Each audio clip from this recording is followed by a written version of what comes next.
ce que Dieu m'a donné concerne Dieu lui-même. Dieu m'a parlé personnellement par rapport à moi-même et je crois que Dieu va vous parler. Vous savez, la vie de manière générale est un mystère. Et les choses de Dieu, plus que la vie, c'est un mystère.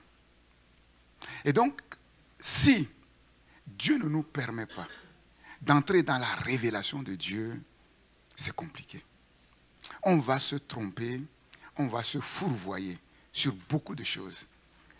Et j'ai prié et je prie Dieu afin que ces choses que nous allons partager soient comme une lumière que Dieu envoie dans vos pensées, dans vos sentiments, dans votre volonté, dans votre être intérieur, pour vous permettre de comprendre, non pas de manière intellectuelle, mais comprendre de manière spirituelle ce que Dieu veut nous communiquer. Vous savez, avec Dieu, mais on apprend toujours. Et c'est curieux. Après des dizaines d'années de marche avec le Seigneur m'a interpellé sur des choses. J'ai dit, mais ce n'est pas possible. Ce n'est pas possible. Parfois, on a l'impression qu'on a fait du chemin avec Dieu, mais quand Dieu se révèle à nous, mais on est tout petit. C'est comme si on n'a même pas mis notre pied au bord de l'océan. Et nous avons besoin vraiment de toute la grâce de Dieu. Nous allons nous entretenir sur le mystère du nom de Dieu. C'est quoi le nom de Dieu? Y-H-W-H. Vous savez, quand on dit l'Éternel, c'est pas ça. Voilà. Y-H-W-H.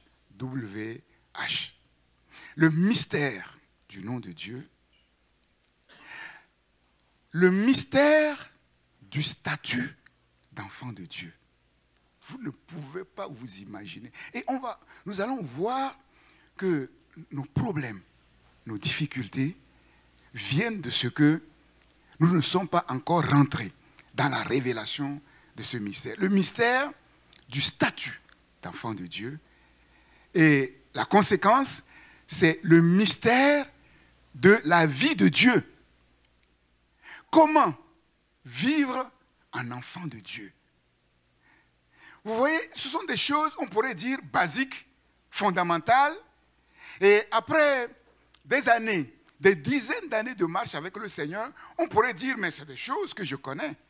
Mais quand le Seigneur révèle, tu te dis, mais ce n'est pas possible. Et on comprend pourquoi certaines choses patinent. Pourquoi certaines choses patinent.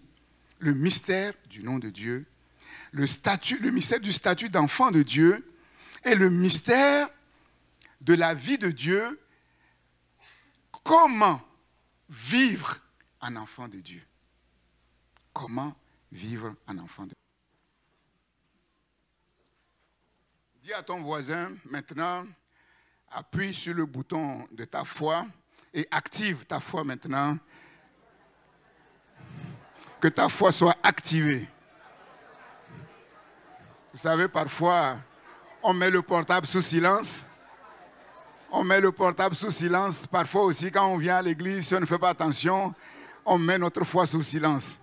Maintenant, pour être sûr que chacun a bien appuyé, activé son bouton de foi. Le mystère du nom de Dieu. Le mystère de Y-H-W-H. Le mystère du statut d'enfant de Dieu et de la vie en enfant de Dieu. Notre programme spécial de reconnaissance, d'action de grâce, de louange à Dieu pour ses bienfaits. Je vais lire dans un psaume. Je vais voir si quelqu'un est inspiré ce matin. À votre avis, par rapport à ce thème-là, quel psaume je vais lire? C'est très compliqué, ça je le reconnais. Mais je sais qu'il y a des cracks ici. Je sais qu'il y a des surdoués ici. C'est pour ça que je me permets. Là, Christ pour les Nations, on ne sait pas une université comme toutes les autres universités, une grande école. Parmi les meilleurs. Alléluia, par la grâce de Dieu, au travers de la parole que Dieu nous donne. À votre avis, quel psaume je vais lire? Donc, celui qui trouve, Il a un chèque de 10 000 euros. Si vous ne trouvez pas, vous tous, vous allez cotiser et me faire un chèque de 10 000 euros. Voilà. Oui. Émile, c'est Émile. Hein?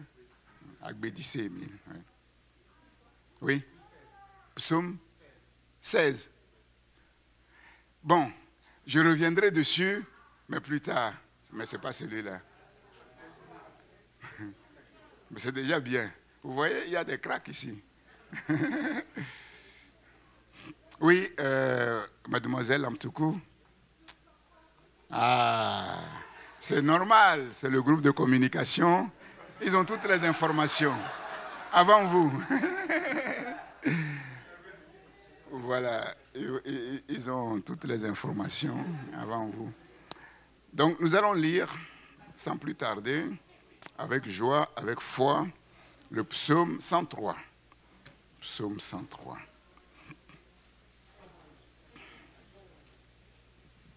De David. Mon âme bénit l'Éternel. Que tout ce qui est en moi ce matin, c'est moi qui ajoute entre parenthèses, bénisse son saint nom. Mon âme, pourquoi? On va voir pourquoi David commande à son âme de bénir l'Éternel. Mon âme bénit l'Éternel et n'oublie aucun de ses bienfaits. C'est lui qui pardonne toutes tes iniquités, qui guérit quelques-unes de tes maladies. Toutes tes maladies. Toutes tes maladies. Voilà. Dieu est parfaitement au contrôle. Les médecins, les chirurgiens peuvent être dépassés. Mais quand ils sont dépassés, quand les hommes sont dépassés, Dieu dit, me voici. Ma signature, ma marque. C'est lui qui délivre ta vie de la fausse, qui te couronne de bonté et de miséricorde. C'est lui qui rassasie de bien ta vieillesse. Mais pourquoi la vieillesse? On aurait pu dire, c'est lui qui te rassasie, qui rassasie ta vie pendant la période où tu es dans la fleur de l'âge. Mais Dieu parle de vieillesse. Nous verrons pourquoi. Qui te fait rajeunir comme l'aigle. L'Éternel fait justice. Il fait droit à tous les opprimés. Il a manifesté ses voies à Moïse, ses œuvres aux enfants d'Israël. L'Éternel est miséricordieux et compatissant, lent à la colère et riche en bonté. Lent à la colère, riche en bonté. Il ne conteste pas sans cesse. Il ne garde pas sa colère à toujours. Il ne nous traite pas selon nos péchés. Waouh, gloire au Seigneur, quel privilège. Quel privilège. C'est vrai que si nous traitait selon nos péchés, il n'y aura personne ici ce matin pour le louer. Et moi le premier. Et moi le premier. Paul dit qu'il est le premier des pécheurs. J'ai dit, Paul, il a exagéré. Bon, c'est parce que je n'étais pas né. Voilà.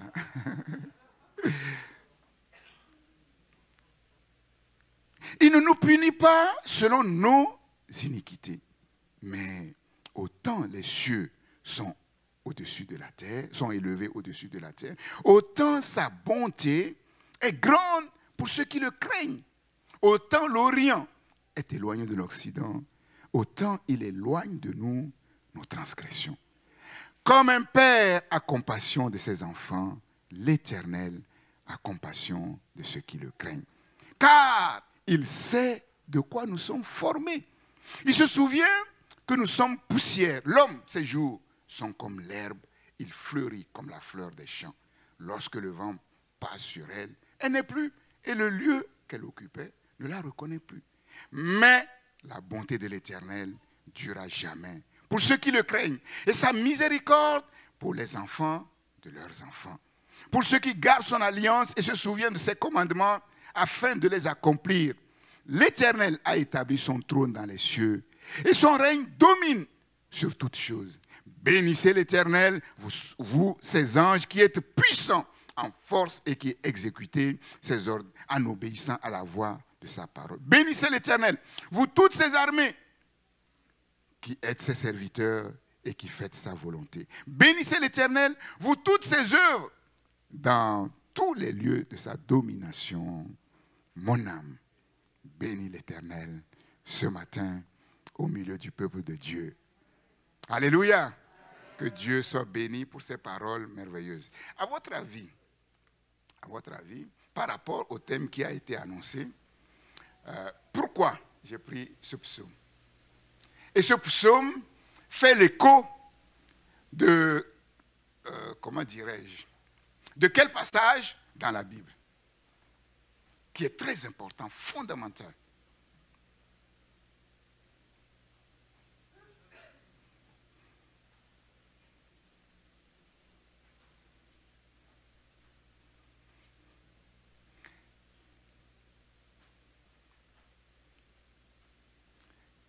C'est le parallèle de quelle révélation extraordinaire. En fait, là, on va voir que nous sommes là au sommet de la révélation. Hein. Il n'y a pas de révélation au-dessus de cette révélation que Dieu a donnée.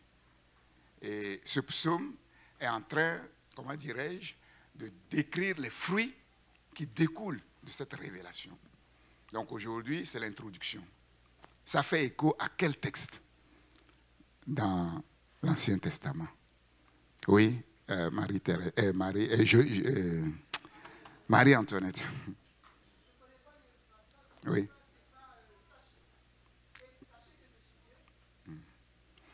Sachez que je suis l'Éternel, c'est toujours les psaumes. Toujours les psaumes. Arrêtez, sachez. Oui. Non, c'est pas Jérémie.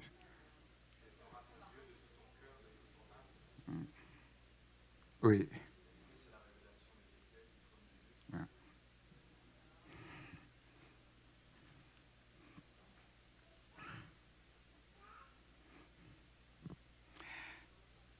Normalement, vu le tétragramme que j'ai donné, ça devait faire tilt. Voilà, là c'est clair maintenant. Ce tétragramme vient d'où? Le YHWH vient d'où?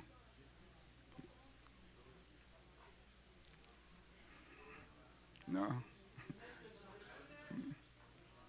Le YHWH, oui, mais ça vient d'où? De quel passage? Exode. Donné à qui? À Moïse. À Moïse. C'est la grande révélation. C'est la grande révélation. La grande révélation. Donc, je vous ai dit, lors du dernier culte d'action de grâce, j'avais prononcé une phrase. Je vous ai dit, retenez bien cette phrase. Parce que je risque de revenir là-dessus. Donc, l'Esprit de Dieu était déjà en train de me préparer par rapport à la retraite spirituelle. C'était quoi?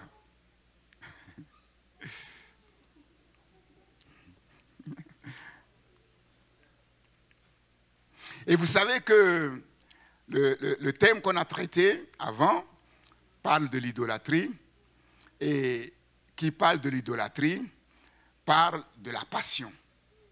De la passion. Et j'ai beaucoup insisté sur le fait que nous puissions vivre avec notre Dieu cette vie, cette relation vraiment de passion. Et j'avais donné une phrase. Voilà pourquoi j'ai choisi de faire de l'Éternel ma passion, mes délices. Fais de l'Éternel tes délices et il te donnera tout ce que ton cœur. Les choses cachées sont à l'Éternel notre Dieu et les choses révélées sont à nous et à nos enfants à perpétuité. À nous et à nos enfants à perpétuité, afin que nous mettions en pratique les paroles de cette loi, c'est-à-dire la loi de Dieu pour notre bonheur. La révélation. Deutéronome 29, 29. La révélation. Vous savez, j'ai beaucoup médité et réfléchi là-dessus. On voit beaucoup de détresse, de souffrance dans le monde. Et parfois aussi, le peuple de Dieu, en fait, souffre beaucoup. Pourtant, Dieu a la solution à tous nos problèmes, à tous les problèmes de l'humanité tout entière, toutes les nations. Mais le problème, c'est qu'on n'a pas la connaissance de la solution de Dieu. Et le pire, c'est quoi? C'est que tu as un problème, j'ai un problème. Mais le pire, c'est que nous croyons savoir comment sortir de notre problème. Maintenant, si Dieu vient à toi pour te dire, non, ce n'est pas comme ça que je veux te sortir, voilà comment je vais te sortir, tu vas dire, non, Dieu se trompe. Non, Dieu se trompe. Et c'est tout là nos problèmes. Le psaume 103 nous parle bel et bien du mystère du nom de Dieu. YHWH. C'est-à-dire les merveilleuses réalités spirituelles qui découlent du mystère du nom de Dieu. Ce nom a été révélé à Moïse. Maintenant, le psaume 103 est en train maintenant de nous faire découvrir les réalités qui se cachent derrière ce nom. Les réalités qui se cachent derrière ce nom. Et j'ai vu aussi que souvent, le peuple de Dieu se contente des mots. Mais il ne se soucie pas des réalités qui sont cachées derrière les mots que nous confessons. Nous disons Dieu est puissant. Et on est content de dire que Dieu est puissant et qu'on a un Dieu puissant. Et on s'arrête là. Que ce Dieu puissant manifeste sa puissance pour te sortir de tes problèmes ou pas, ça ne nous fait rien. C'est ça le problème.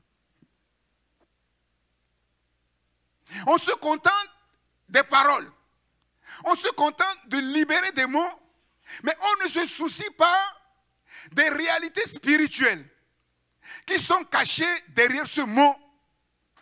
Et quand Dieu nous donne la révélation de ce mot, ce qu'il veut faire au travers de ce mot dans notre vie. Et donc, on passe de mot en mot.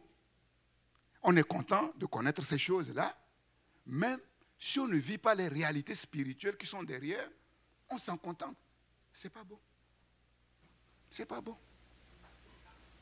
Je ne peux pas me permettre de dire que mon Dieu est parfaitement au contrôle, que mon Dieu est tout puissant et accepter de vivre dans les mêmes problèmes année après année. Je ne peux pas l'accepter.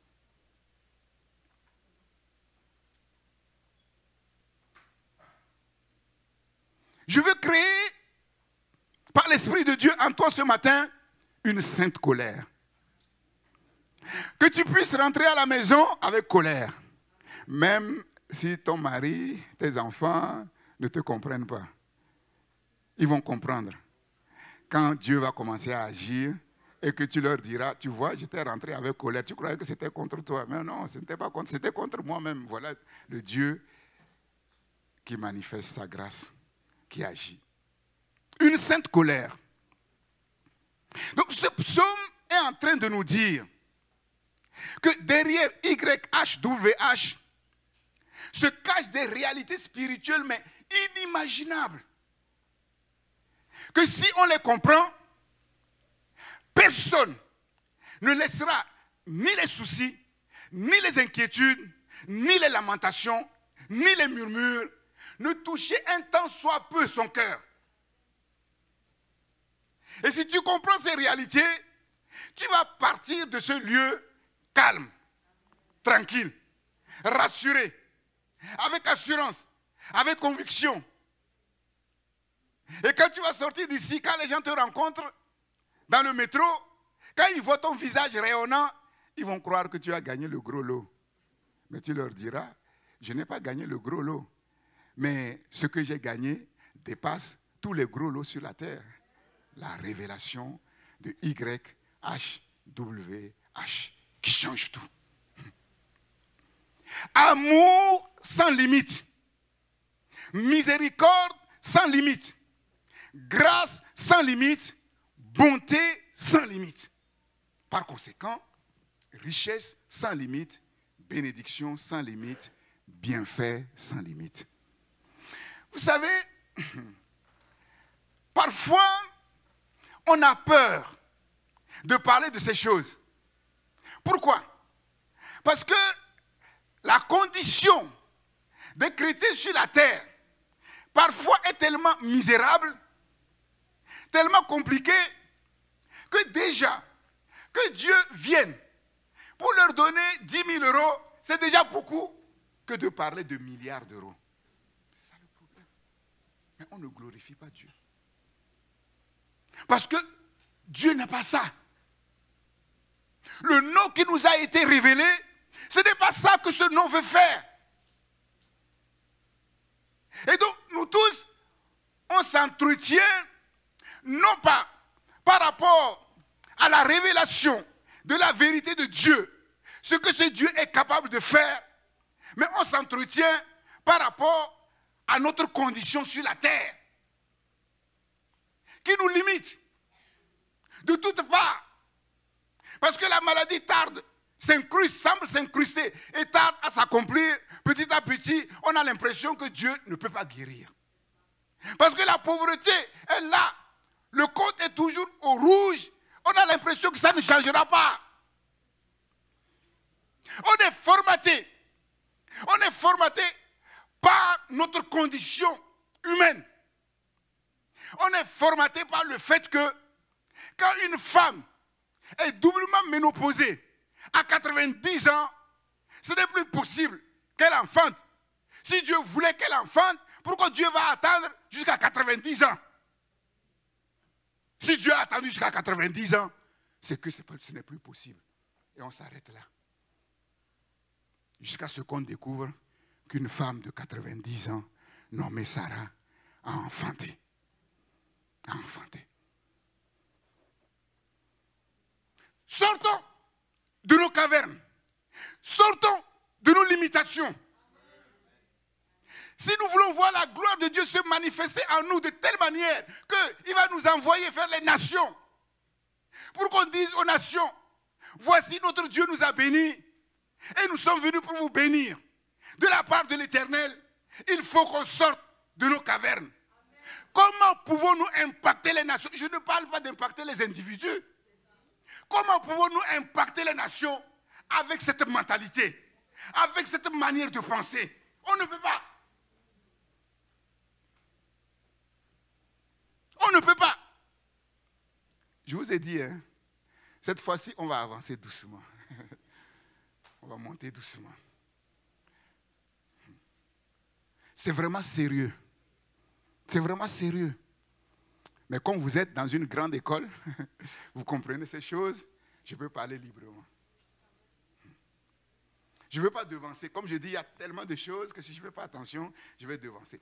Comment un homme propriétaire, chef d'entreprise, PDG, grosse société, riche, va vivre avec ses enfants qui sont dans des problèmes? Comment? Comment? Comment? Dites-moi. Cet homme est tellement riche que son fils cadet se lève et dit, papa, j'en ai marre de la vie que je mène dans la maison. C'est trop dur. C'est la discipline. C'est la rigueur. On ne vit pas. Maintenant, donne-moi mon héritage. Je vais vivre. Quel parent va accepter ça de nos jours? Personne. Mais le père est tellement riche. Le père est tellement riche. Vous voyez, une demande pour un mauvais motif. Mais il répond. Vous vous imaginez une demande pour un mauvais motif. Il répond, pourquoi? Il est tellement riche. Le problème pour lui, ce n'est pas la richesse. On ne peut pas compter ses richesses. Il dit, ok, pas ni pièce problème. Tu veux tes sous?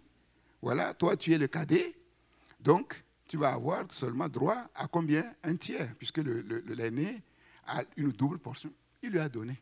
Il lui a donné. Vous vous imaginez? Et puis nous supplions Dieu pour qu'il nous bénisse, pour sa gloire, pour le bien des peuples qui souffrent. Et nous savons que c'est un Dieu compatissant. Et il ferme ses oreilles. Comment comprendre ça? Où se trouve le problème? L'aîné est là, il souffre. Il traîne les pieds à la maison. Lui aussi, c'est dur, c'est dur, c'est dur. Je reviendrai, c'est vraiment une petite... Pour que vous compreniez comment, pourquoi nous avons besoin d'entrer dans la révélation. Parce que si nous n'entrons pas dans la révélation, nous allons nous accommoder à notre condition humaine. On va limiter Dieu. Non seulement le Père lui donne, il s'en va, il fait n'importe quoi, il revient. Mais quel Père va l'accueillir? Ah, c'est bien fait pour toi. Tu m'as tué, non? Tu m'as tué et tu es parti. Puisque pour avoir l'héritage, il faut que le Père soit mort. Et tu reviens maintenant, puisque tu m'as tué. Mais si tu reviens, papa n'est pas là puisque je suis mort. Mais pas ça. Il fait la fête. La danse. On saute. Le fils aîné qui rentre. Il dit, mais qu'est-ce qui se passe? Ah, la bonne nouvelle. Ton frère est revenu. Et c'est à cause de ça que papa fait la fête.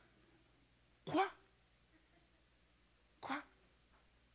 Bon, je ne vais pas aller plus loin puisque je vais revenir. Puisque je vais revenir. Le Père sort. Le Père sort. Mais, regardez le Père. Mais un Père riche, cool, toujours actif. Que ce soit dans le mauvais sens, que dans le bon sens, toujours actif. C'est ça l'amour. Il vient, il dit, mais qu'est-ce qui se passe? Oh, moi, j'en ai marre. Là, trop, c'est trop. Mais moi, je suis à la maison, je tripe. Tu ne m'as jamais donné la cuisse d'une pintade pour me... Mais ton fils là, il ne dit même pas mon frère, hein? Le débauché qui t'a tué, prend ton héritage, le manger avec les prostituées, il revient, c'est avec lui que tu fais la fête. Ah, papa dit, mais mon fils, toi tu es avec moi. Tout ce que j'ai est à toi. Bien-aimés, faisons attention. Pour que quand on va se présenter devant le peuple, devant le trône de la grâce de Dieu, qu'on ne pleure pas. Comment il dit tout ce que... Lui, il est parti avec le tiers. Mais les milliards là qu'il y a, mais c'est pour toi.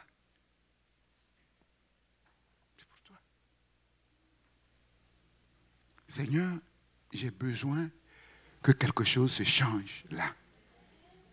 J'ai besoin que tu touches le disque dur de mon cerveau.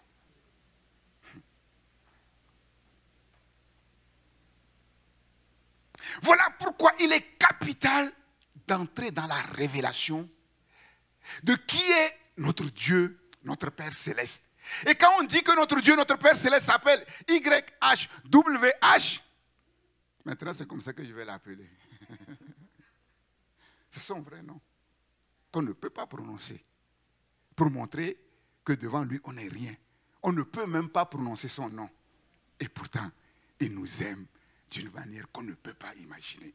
Et il est prêt à agir d'une manière qu'on ne peut pas imaginer.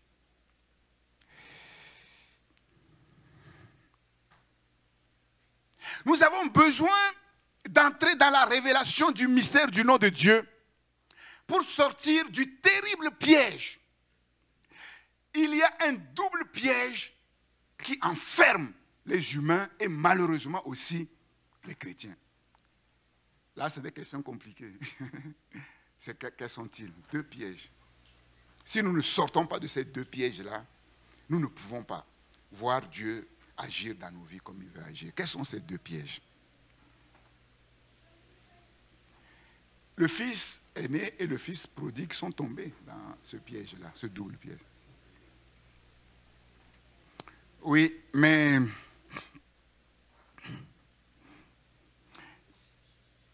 laxisme et légalisme découlent de ces 2 pièges.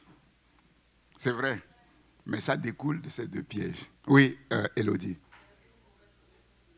Comment? Non, ce n'est pas vraiment ça. C'est vrai qu'ils ne connaissaient pas leur père. Et qu'est-ce qui fait qu'ils ne connaissaient pas leur père? Comment ils peuvent vivre à la maison avec leur père et ne pas le connaître? S'ils vivent à la maison avec leur père, ils ne le connaissent pas, c'est qu'ils sont pris par quelque chose. Tu vois, il y a quelque chose qui les aveugle, qui les a formatés. Et on va revenir là, mais c'est vraiment très fort, hein? C'est vraiment très fort parce que leur papa les aime tellement qu'il est prêt à tout pour eux. Mais eux, ils sont en décalé, mais inimaginable. En décalé, mais inimaginable. Non. Véronique.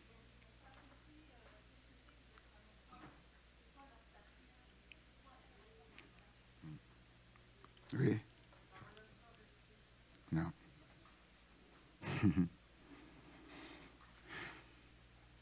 Deux pièges terribles.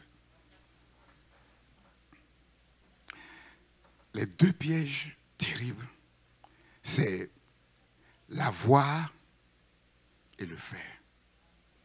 La voir et le faire. Vous allez remarquer que si nous n'entrons pas dans la révélation de Dieu, nous sommes tenus par ces 2 pièges. La voir et le faire. Le fils cadet a dit, donne-moi. Donne-moi.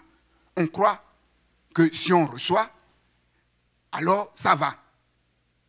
Si on reçoit, alors ça va. Si on a, on est heureux. Mais il a eu, oui ou non? Est-ce que ça a marché? Non. Il a eu, ça n'a pas marché.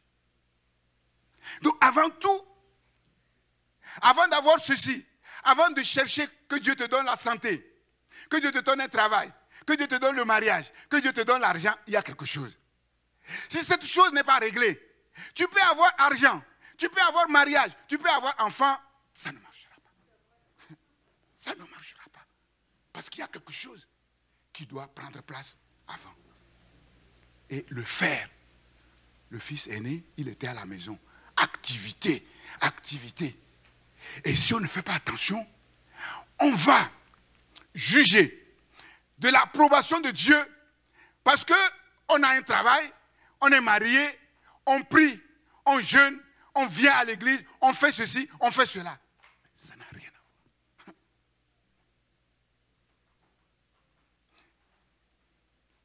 voir. Entrez en vous-même et réfléchissez. Vous allez voir, si je vous pose la question de savoir, est-ce que tu penses que Dieu t'approuve? Si tu réponds oui, la réponse que tu vas donner va s'appuyer sur le fait que Dieu t'a donné ceci, Dieu t'a donné cela, Dieu t'a donné ceci, Dieu t'a donné cela, et tu fais ceci, et tu fais cela. Maintenant, si ce n'est pas vrai, dites-moi maintenant, vous, sur quel critère tu te bases pour dire que Dieu t'approuve? Tu vas voir que tu vas commencer à réfléchir. Et c'est ça qui n'est pas bien. C'est ça qui n'est pas bien. Israël avait oui ou non.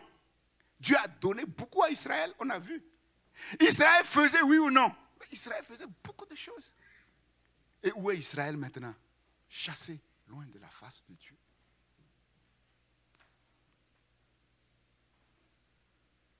Maintenant, quelle est la chose la plus importante qui doit être posée solidement avant de chercher à avoir ceci ou cela et à faire ceci ou cela?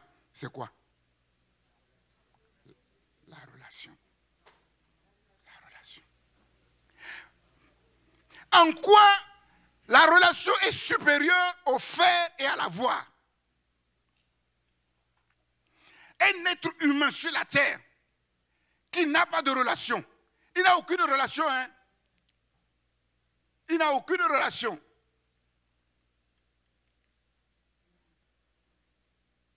C'est le plus malheureux. Quel que soit ce qu'il va avoir, c'est le plus malheureux. On ne peut pas vivre seul. On ne peut pas vivre dans la solitude.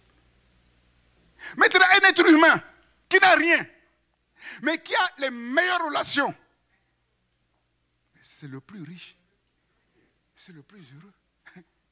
C'est le plus riche. Si tu as de bonnes, il n'est pas possible qu'un être humain sur la terre ait de bonnes relations qui soient malheureux. Ce n'est pas possible. Ce n'est pas possible. C'est ça. Les choses qui paraissent simples en apparence. Et si vous regardez bien, vous allez voir, c'est vrai pour moi, c'est vrai pour vous. On soigne la voix, on soigne le fer, mais on ne soigne pas la relation. On ne soigne pas la relation. Ça veut dire quoi? Être enfant de Dieu. La plupart des chrétiens, je vous dis franchement, ne savent pas. Ils ne savent pas. Ils ne savent pas. C'est là notre problème. Bien sûr qu'on connaît Dieu. Comment on est entré dans la connaissance de Dieu? Comment? Précisément, comment? Il y a un texte dans Hébreu qui parle clairement, qui fait que c'est le premier niveau de la connaissance de Dieu. Il y a plusieurs niveaux dans la connaissance de Dieu. Le premier niveau de la connaissance de Dieu, c'est quoi? Non. Non. Hébreu 8, je vous aide. Hébreu 8. Personne n'enseignera son concitoyen, ni personne son frère en disant, connaissez l'Éternel, car tous me connaîtront. Comment? Parce que je pardonnerai leurs péchés. Je pardonnerai. C'est le premier niveau de connaissance. Mais si on ne fait pas attention, beaucoup de chrétiens restent sur ce premier niveau de connaissance. Et ils ne vont pas plus loin. Ils ne vont pas plus loin. Ce premier niveau de connaissance nous permet d'être connectés à Dieu. Et à partir du moment où on est connecté à Dieu, de chercher maintenant à développer notre relation avec Dieu. Comment? En approfondissant la connaissance de qui est celui qui nous a accueillis, qui nous a pardonnés. Déjà, rien que ça seulement, ça paraît rien. Mais si vous assimilez ces choses simples, mais ô combien profondes, vous allez voir que quelque chose va commencer à changer dans votre mentalité et dans votre approche de Dieu. Vous allez voir que vous serez plus libre, plus tranquille.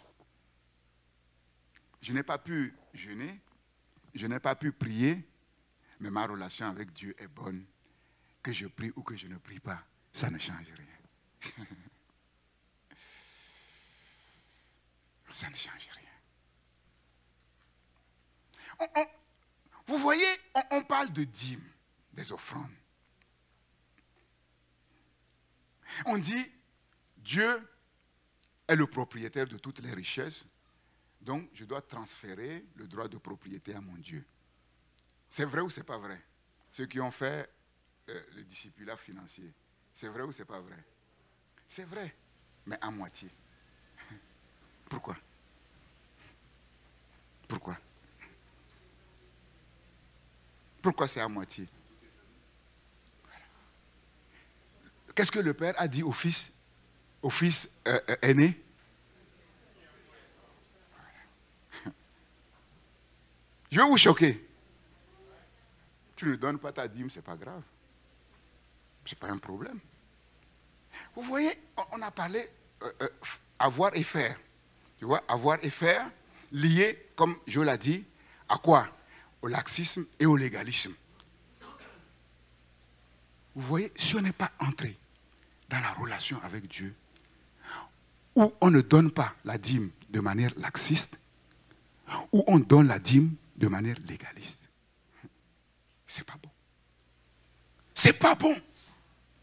La meilleure manière d'approcher la chose, c'est que Dieu, mon Père, est le propriétaire de tout. Je lui transmets les droits de propriété. Mais seulement, c'est moi qui gère les affaires de Dieu. Et ce que Dieu a m'appartient. Ce mois-ci, je ne peux pas donner la dîme. Parce que je ne peux pas. Il n'y a pas de problème. Il n'y a pas de problème. Demain, je n'ai pas de problème. Et je prends tout mon salaire pour donner à Dieu. Il n'y a pas de problème.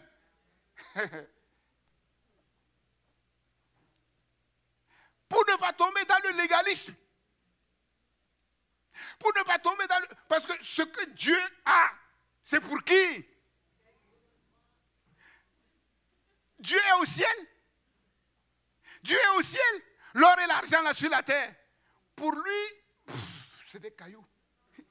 C'est rien. C'est rien. Vous voyez? Mais si on ne le comprend pas, mais on va faire les choses. Mais ça ne marche pas. Ça ne marche pas. À partir du moment où on rentre dans cette relation-là, on a cette liberté. On a cette transparence. Seigneur, ce que tu as est à moi, ce que j'ai est à toi. Mais seulement toi, tu n'as pas de problème. Mais moi, je suis sur la terre, j'ai des problèmes. Il peut y avoir des mois où je calcule. J'appelle mon épouse, on s'assoit avec nos calculateurs. Elle prend son portable, moi je prends le mien. On calcule dans tous les sens. C'est chaud. C'est vraiment chaud, Seigneur. Vous croyez que Dieu va dire, hey, Archange Michel, voilà. Il y a dans cette maison-là, mes enfants, ils disent que ce mois-ci, on ne peut pas donner dîme parce que c'est chaud. Ah, ils n'ont pas compris qu'ils doivent me mettre en premier. Et la conséquence. Non.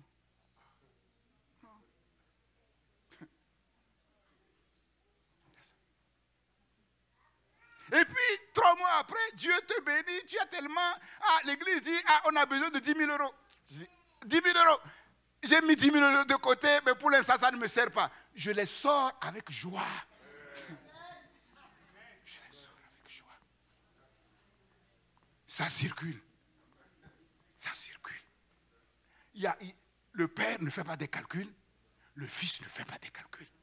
Ce que le Père est au Fils, est au Fils, et ce que le Fils a est au Père. Si on n'entre pas dans cette relation-là, je vous dis, c'est compliqué.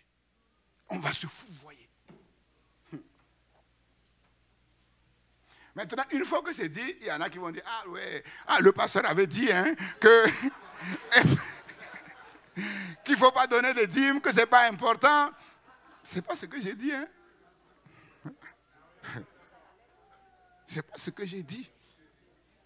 Parce que les enfants de Dieu que nous sommes, nous avons été rachetés pour vivre dans la paix, dans la tranquillité, dans la liberté. Parce que notre papa, il est immensement riche. On va le voir, on ne peut pas compter son argent.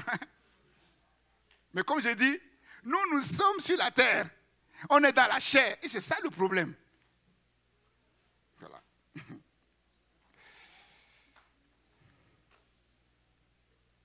Ah, c'est compliqué, hein? Là, je ne suis que dans l'introduction de l'introduction. Mais il faut aller doucement pour que ça puisse bien entrer. Donc, le psaume 103 fait écho à l'extraordinaire révélation du nom de Dieu donnée à Moïse sur le mont Sinaï. C'est le sommet de la révélation. Le sommet de la révélation. Tu ne peux pas entrer en relation avec quelqu'un que tu ne connais pas. Tu ne sais pas qui il est. Tu ne sais pas ce qu'il aime, ce qu'il n'aime pas. Ce qu'il veut, ce qu'il veut. Tu ne peux pas. Sans cette révélation, on ne peut pas savoir qui est notre Père. On ne peut pas savoir qui nous sommes et ce que ce Père est capable ou veut faire pour nous. On ne peut pas. Voilà pourquoi elle est capitale. Et on va voir que quand nous prions, nous devons prier sur la base de cette révélation-là. Parce que si nous ne prions pas sur la base de la révélation qui nous a été donnée, du nom de Dieu, qui nous permet de savoir qui est Dieu, et nous prions n'importe comment, le Dieu que nous prions, ce n'est pas YHWH, c'est un autre Dieu. Voilà pourquoi Moïse a dit, tu m'envoies pour faire ces choses qui me dépassent infiniment. Mais et qui es-tu? Si on me demande qui m'envoie, qu'est-ce que je vais dire? Qu'est-ce que je vais dire? Donc aujourd'hui, des enfants de Dieu, ils servent Dieu, ils se tuent à la tâche, mais ils ne savent pas qui est YHWH. Donc vous comprenez que ça ne marchera pas. Ça ne peut pas marcher. C'est le sommet de la révélation de l'être suprême de Dieu. Derrière ce nom sont cachées toutes les réalités divines que Dieu est prêt à donner à son peuple et qui distingue son peuple parmi toutes les nations. Qu'est-ce qui nous distingue parmi toutes les nations? Ce n'est pas parce qu'on a plus d'argent que les autres, ce n'est pas parce qu'on fait plus que les autres. Ce qui nous différencie, c'est que c'est notre Père céleste. Et ce Père céleste, il n'est pas comme les autres. Ce Dieu-là, il n'est pas comme les autres. Quand on prend ce Dieu, on le dépose à côté des dieux des nations, les dieux des nations se prosternent devant lui. Les dieux des nations s'aplatissent devant lui. C'est ce qui fait notre grandeur. Et nous savons que Dieu est fidèle. Il ne peut pas se renier lui-même. Donc ça veut dire quoi? Quelqu'un qui prie ce Dieu-là, qui invoque YHWH, et qui lui demande de faire dans sa vie ce que YHWH dit qu'il va faire, Dieu est obligé de le faire. Parce que s'il ne le fait pas, il se renie lui-même. Or, Dieu ne peut pas se renier lui-même. Vous me suivez? Nous comprenons pourquoi nous disons que le salut que Dieu nous donne, c'est un salut holistique. Ça veut dire quoi? Ça veut dire que Dieu s'est engagé à répondre à tous nos besoins. Sur le plan physique, la santé, sur le plan économique, matériel, financier, sur le plan spirituel. Et il n'y a aucun domaine qui n'est couvert par YHWH, parce que derrière ce nom se cache tout ce que Dieu est capable et est prêt de faire pour son peuple. Le Fils a payé le prix. Par conséquent, tous les bienfaits qui nous sont accordés sont les fruits de l'œuvre de Jésus à la croix. Sur la croix, Jésus s'est écrié « Tout est accompli ». Puisque tout est accompli, désormais, ceux pour qui j'ai tout accompli ont accès, ont droit au tout de Dieu. Au tout de Dieu. C'est ça le véritable salut.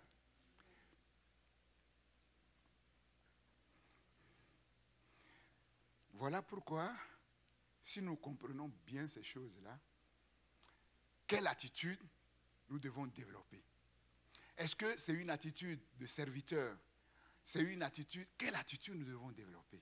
Et quelle est la chose la plus importante, avant toute chose, devant Dieu?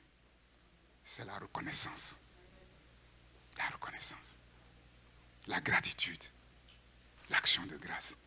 Et vous allez voir que là encore, ce sont des choses qu'on néglige. Ce sont des choses qu'on néglige.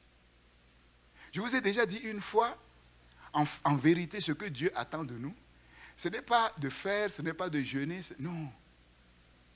Oui, Seigneur, et merci. Oui, Seigneur, et merci. Bien sûr que nous faisons. Mais seulement, il faut que notre agir soit conforme à l'agir de Dieu.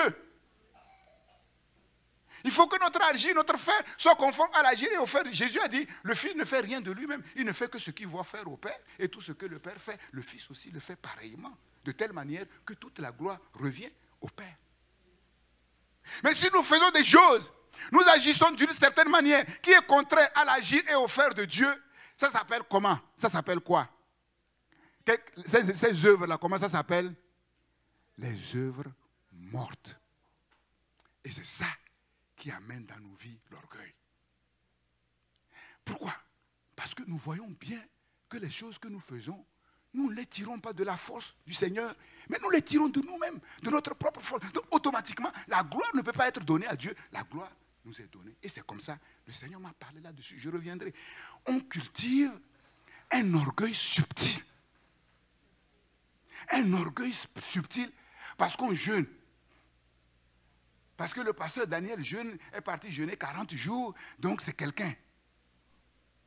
Je ne suis rien du tout. Si j'ai pu jeûner et tenir, c'est avec ça, sa force. C'est avec sa grâce. Et on va voir que ce qui fait qu'on n'entre pas pleinement dans le statut d'enfant de Dieu et on ne vit pas pleinement en enfant de Dieu, c'est ça. L'orgueil. Et cet orgueil-là, je vous assure, personne ne peut le discerner. Dieu m'a humilié au travers de ça. J'ai pleuré devant Dieu. J'ai dit, mais Seigneur, je n'imaginais pas qu'il y avait ça dans mon cœur. Dieu m'a dit, tu vois, parce que je te donne quelques petites révélations là, tu as l'impression que tu es un grand pasteur, tu as l'impression, et parfois même, tu juges certains pasteurs parce que tu vois qu'eux, ils ne sont pas dans ces révélations. J'ai dit, waouh. Et quand j'ai examiné ma vie, j'ai dit, mais Seigneur, c'est vrai. J'ai vu que parfois j'ai méprisé certains serviteurs de Dieu. Vous voyez, on est en train d'aller faire une œuvre au Togo parce qu'on voit que tout va mal. Donc, si je ne fais pas attention, avec les petites révélations que Dieu nous a données, on va croire que nous, on connaît et que les autres ne connaissent pas. Et même si on prend les apparences d'humilité en disant c'est Dieu, mais au fond, si on ne fait pas attention, on va les juger sans même se rendre compte. Dieu m'a humilié. Quand Dieu te permet de faire vraiment l'expérience spirituelle, que tu n'es rien, c'est dégradant. Je vous le dis. C'est avilissant. Mais tu te lèves, tu veux te haïr. Tu vois, j'ai un oncle, un ministre. Quand je partais, je l'ai appelé, on n'a pas. Il dit, mais mon petit frère, mais ce que tu fais là, mais c'est admirable. Il y a très peu de gens qui le font. Venir t'enfermer 40 jours. Mais la force que tu... Quand il parlait, puisque Dieu m'avait déjà révélé, j'ai dit, mais... bon, je ne vais pas lui dire, il ne comprend pas. J'ai dit, mais tu es en train de parler de quelqu'un, mais pas de moi. Ce que tu es en train de décrire là, c'est quelqu'un d'autre, ce n'est pas moi. Parce que si c'était moi, c'est zéro. Je suis insignifiant. Vous voyez, Dieu dit qu'il ne nous punit pas selon nos iniquités. Si Dieu devait me punir selon mes iniquités, aujourd'hui, je ne serais même pas en vie. Mais tant qu'on ne fait pas l'expérience spirituelle pour être humilié, mais c'est terrible. C'est terrible. Vous avez vu, et c'est là, Dieu me dit, mais regarde, mon serviteur Paul. Je dis oui. Il dit, mais j'étais obligé de faire quelque chose. Parce qu'il allait se perdre. Et pourquoi il allait se perdre? À cause de l'excellence de ses révélations. J'ai dit, waouh. J'ai dit, mais Seigneur, mais c'est sérieux. Comment se fait-il qu'on puisse avoir les révélations extraordinaires du Seigneur et ensuite se perdre? Mais j'ai dit, mais ce n'est pas possible. Normalement, nous on dit que pour ne pas se perdre, il faut connaître Dieu, il faut avoir les révélations. Le Seigneur m'a dit, tu vois, on s'est déjà entretenu là-dessus. C'est ça le mystère de l'iniquité. Tu as des révélations extraordinaires. Tu dis Amen, tu tombes sur ta face. Ah, Dieu est grand. Dieu, mais c'est extraordinaire. Et avec cette révélation, tu vas commencer à faire des choses. Les gens vont commencer à t'admirer. Et puis au début, tu es humble parce que tu sais que tu as reçu la révélation. Mais avec le temps, il suffit que tu commences simplement à sortir de l'agir de Dieu. Comme Dieu ne se répand pas de ses dons, tu vas continuer à manifester les dons. Mais tu les manifestes dans un agir qui n'est pas dans l'agir de Dieu. Et quand on manifeste les dons dans un agir qui n'est pas dans l'agir de Dieu, c'est notre gloire qu'on cherche, c'est-à-dire que c'est la chair qu'on glorifie. Et quand la chair est glorifiée, c'est l'orgueil. Sans même qu'on se rende compte. Sans même qu'on se rende compte. Il m'a dit, regarde Moïse, pareil. Au début, Moïse dit, moi je ne sais pas parler. Tu dis que tu ne sais pas parler. Maintenant, tu parles bien. Et à la fin, tu parles mal.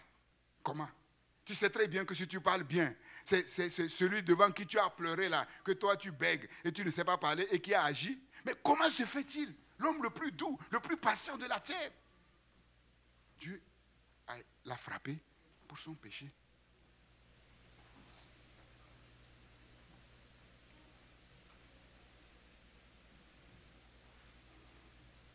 Des choses simples, mais ô combien profondes.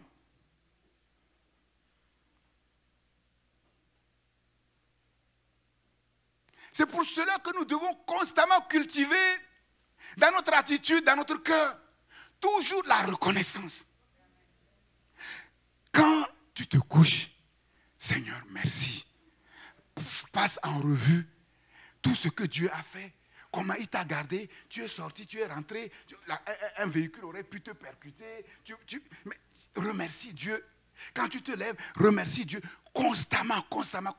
Tu vas voir ce qui va changer dans ta vie. Même si les bienfaits de Dieu pour ma vie sont comme le sable de la mer que personne ne peut compter, néanmoins, je ne veux oublier aucun de ces bienfaits. Mon cœur rempli de gratitude, de reconnaissance à Dieu, ne laisse aucune place ni aux soucis, ni aux inquiétudes, ni aux murmures, ni aux lamentations. Je prie, je supplie Dieu, comme Moïse, de me faire connaître simplement le mystère de son nom. Le mystère de son nom. Le mystère de son nom qui me permet de développer ma relation avec mon Père Céleste pour savoir que je ne suis pas n'importe qui. Je ne suis pas n'importe quoi, même si par moi-même, je ne suis rien. Je ne suis rien. Quels que soient les temps, les circonstances et les lieux, je refuse d'oublier ce que Dieu a fait pour moi.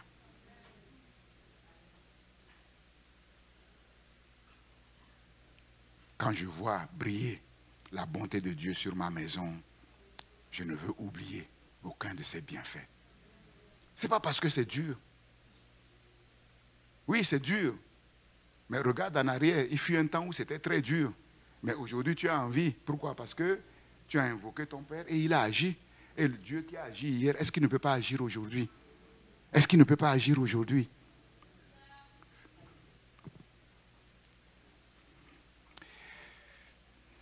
Et donc la révélation extraordinaire que Dieu a donnée à Moïse sur le sommet de la montagne de Sinaï, qui est en même temps le sommet de la révélation, résonne encore aujourd'hui, résonne de génération à génération depuis cette extraordinaire révélation.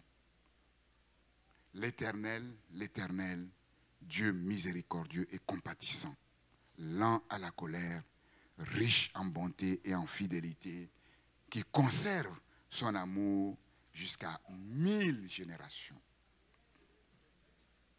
1000 générations.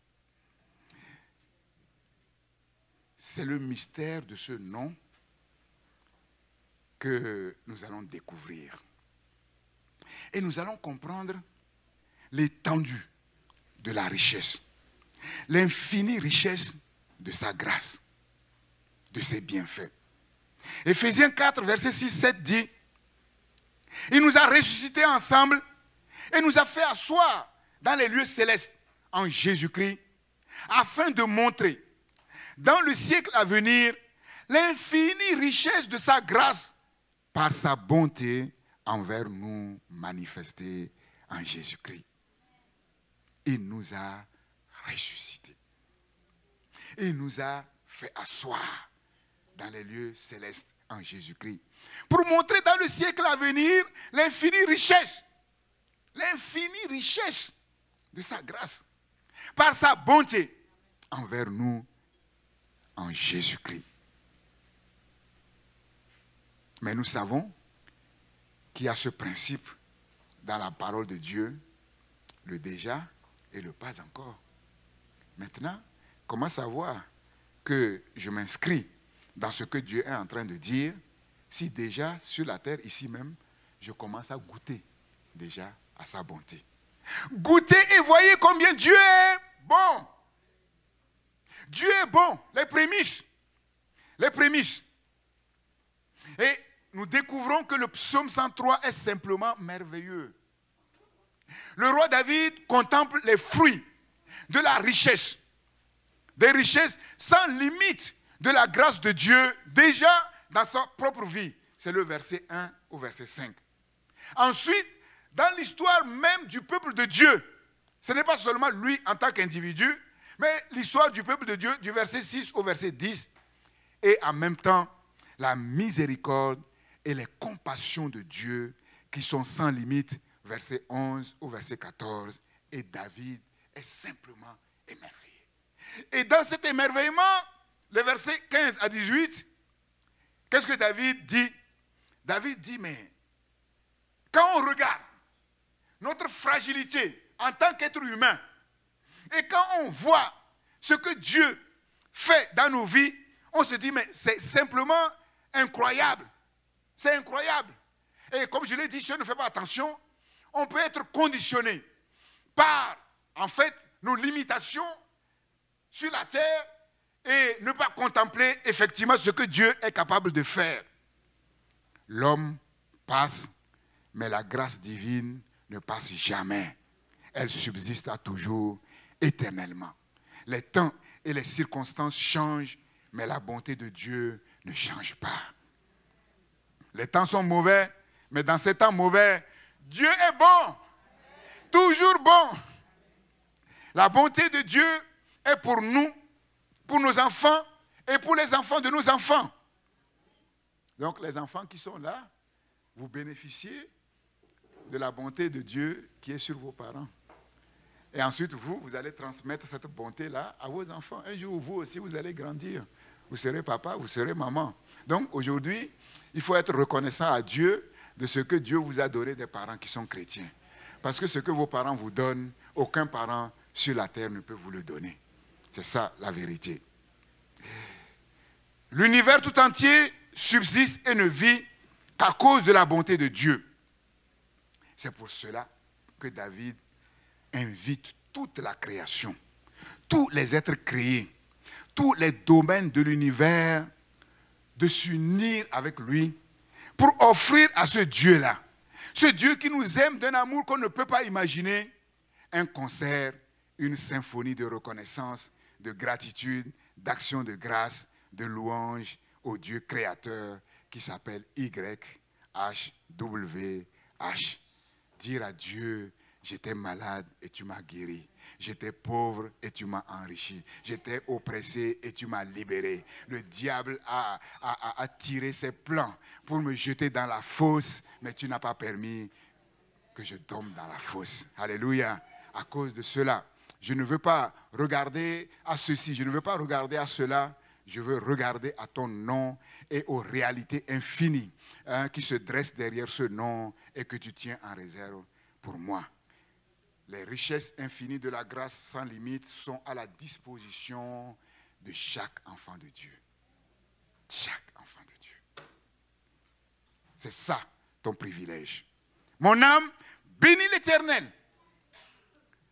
David ne dit pas que l'âme de... Non, mon âme bénit l'Éternel et n'oublie aucun de ses bienfaits Que tout ce qui est à moi bénisse son saint nom.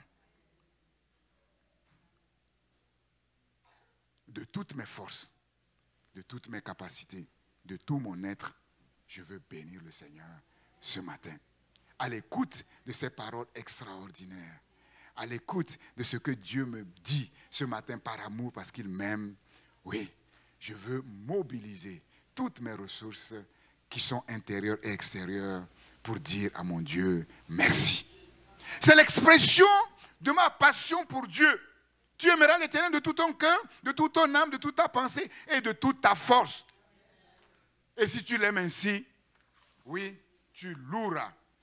Tu diras merci à Dieu de tout ton cœur, de toute ta pensée, de toute ton âme et de toute ta force.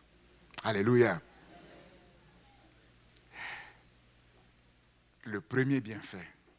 Quelle est la clé de la vie? Quelle est la clé de la vie?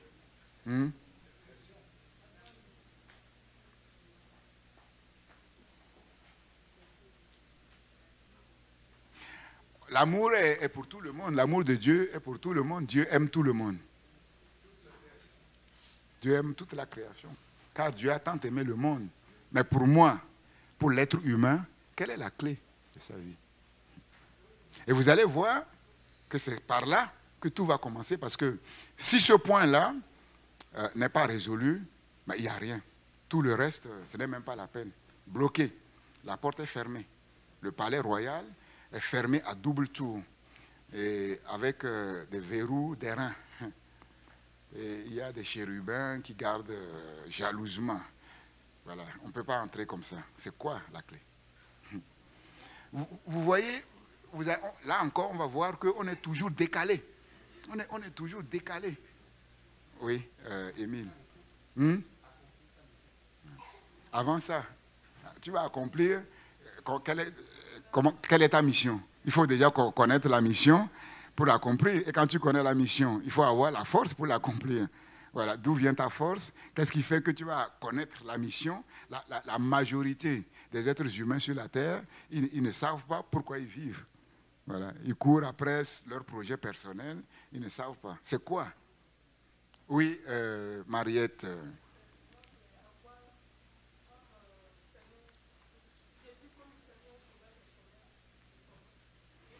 Oui.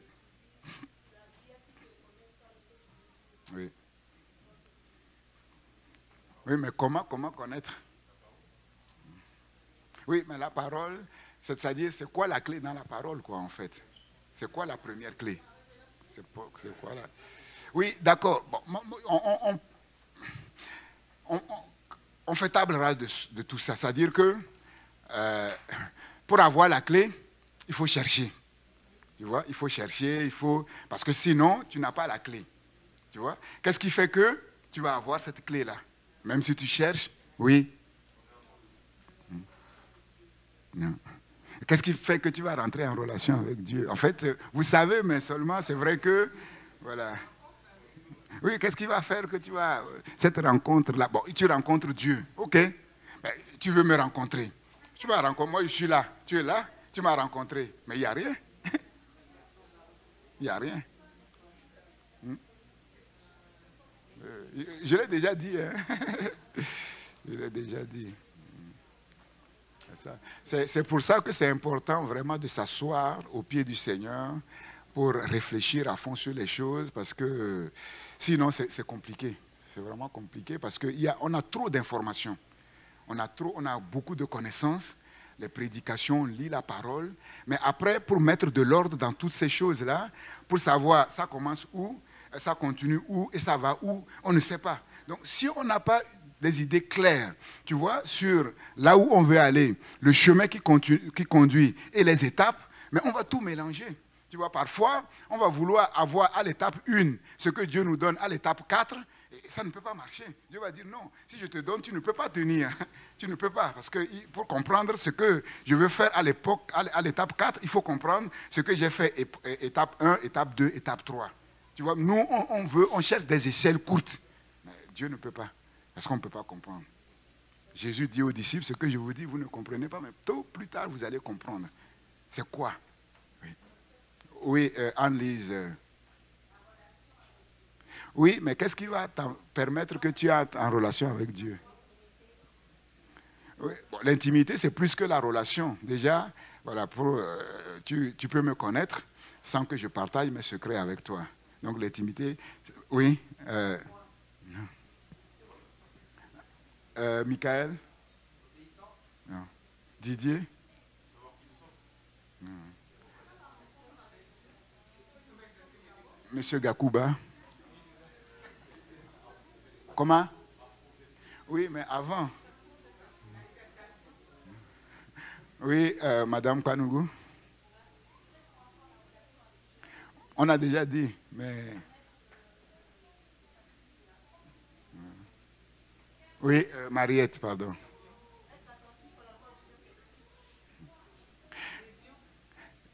Quelle est la clé de la vie? Ensuite, je vais vous poser la question, quelle est la clé du bonheur? Ce n'est pas pareil. La clé de la vie et la clé du bonheur.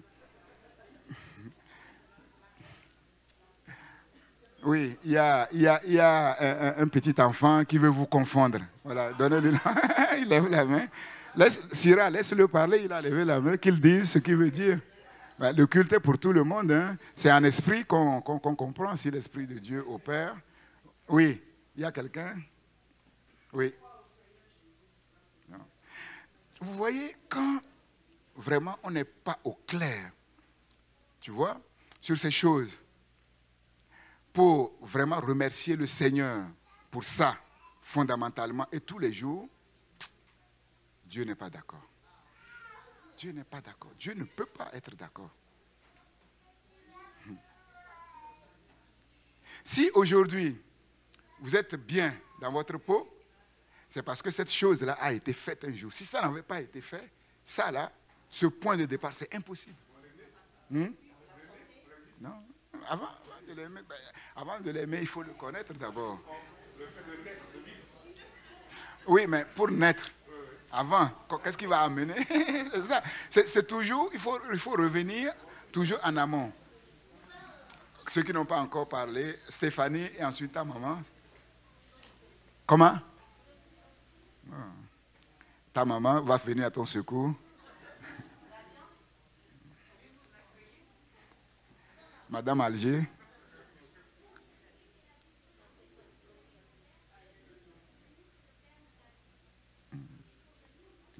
Bon, maintenant, peut-être pour vous faire comprendre. Oui, Madame Trieste. Maintenant, pour vous. Oui.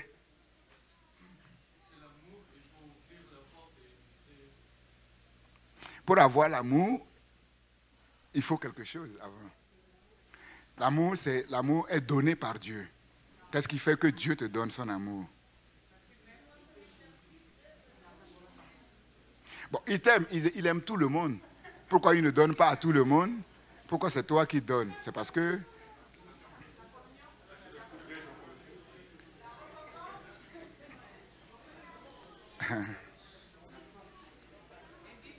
ça commence à venir. Là, elle vous a mis sur le chemin.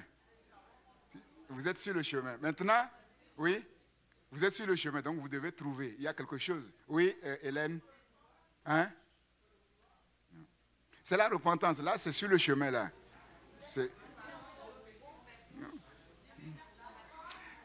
La repentance. Quand tu te repens, voilà le pardon.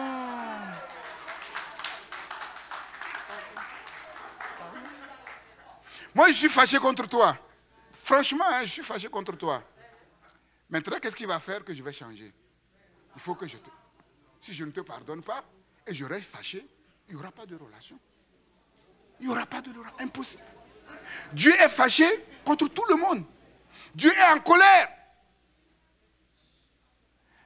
Quelle est la première chose qui va permettre qu'on s'approche de ce Dieu qui est en courroux?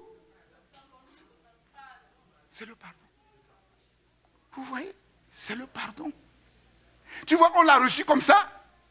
Et puis on est passé à autre chose. Mais le pardon, le pardon, c'est la clé. c'est la clé. Sans le pardon, le psaume va commencer par là. Le psaume commence. C'est lui d'abord. Oui, Mariette. Non, par rapport à Dieu.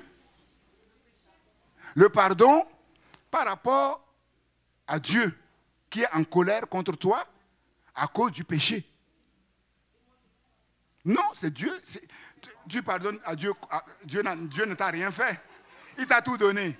Et tu as tout gâté. Mais ça ne peut être que ça. C'est ça. Si Dieu... Qu'est-ce que Jésus a dit sur la croix? Père, heureusement. Mais malgré ça, Jérusalem a été rasée. Donc imaginez, si le Fils n'avait pas prié, c'est foutu. C'est foutu. Sans le pardon, c'est la colère qui est sur toi. Tu ne peux pas t'approcher de Dieu. Aucune relation avec Dieu, impossible. Impossible. C'est la clé de la porte du palais royal. L'accès au trône de toutes les grâces et de toutes les bénédictions. Maintenant, ça, c'est la clé de la vie. C'est-à-dire, la vie avec Dieu, c'est quoi?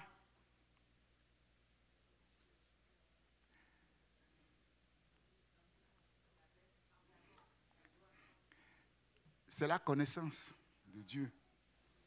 C'est la connaissance de Dieu. C'est ça. Qu'ils te connaissent, toi, le vrai Dieu, et celui que tu as envoyé. La vie éternelle, c'est qu'ils te connaissent, toi, le vrai Dieu, et celui que tu as envoyé. Ça, le pardon nous permet d'entrer en relation avec Dieu. Et dans cette relation avec Dieu, Dieu nous communique sa vie. Nous naissons en Dieu. Nous naissons en Dieu parce que nous rentrons en relation avec Dieu. Et ce que Dieu a, sa vie, il nous le communique. Maintenant, c'est quoi? On a la vie. Maintenant, c'est quoi la clé du bonheur?